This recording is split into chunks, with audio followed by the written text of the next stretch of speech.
So I recently came across a video while scrolling through social media and I thought, why not show and discuss this with you guys? Take a look at this video. So this video basically shows how white light and yellow light differs in its performance in foggy conditions. So many of us have installed LED headlights and high brightness lights, white, sparkling white headlights. I mean, I personally don't prefer that. But anything about 3 to 4000 Kelvin, you can say it is whitish and it tends to have a lot of brightness in terms of driving during nighttime. But is it good to drive in rainy conditions, in foggy conditions, in white light? Well, this particular video shows you the exact kind of effect white light has in those situations.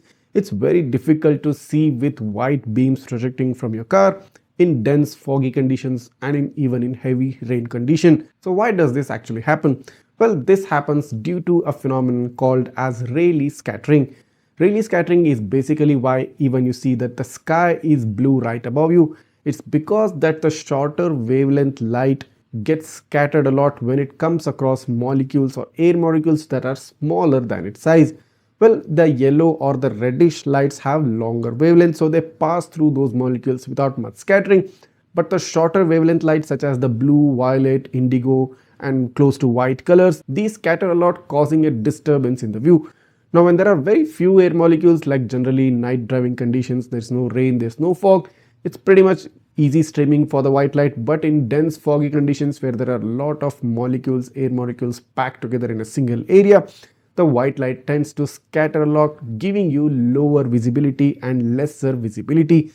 The yellow light on the other hand penetrates very well and goes through those air molecules to provide you a better visibility. So anything between 3 to 4000 Kelvin headlights should be good enough for a balanced performance. I mean, having a high brightness at the same time along with giving you a better penetration during foggy and rainy conditions. Now I personally tried out white light, high Kelvin light about 6500 Kelvin to 7000 Kelvin on my car as well, and of course it looks very good, it looks very bright. But in normal conditions, if you're trying to do that in rain, if you're trying to drive with such headlights in foggy conditions, it's going to be very difficult. So in this case, in my car, I'm using the Philips Extreme Vision H4 bulbs, and if you are interested in getting the same for your car as well, just click down on the link in the description. I'll give you the link right there. But do note that this is a very important aspect, this is a very important factor, and I think you guys should be aware of this, and that's the reason for which I'm making this video. So if you do have any queries or doubts regarding this particular aspect, which particular headlights to use, which particular color temperature, or should I say the light temperature would be ideal for night driving, in terms of foggy driving, in terms of rain driving, you can always write that down. I'll try to get back to you as soon as possible. And if this video has brought in some new knowledge for you today, go ahead, hit that subscribe button of my channel right now, smash that like button and share this video with all your friends who are interested to know such super cool stuff. Thanks for watching and see you in the next one.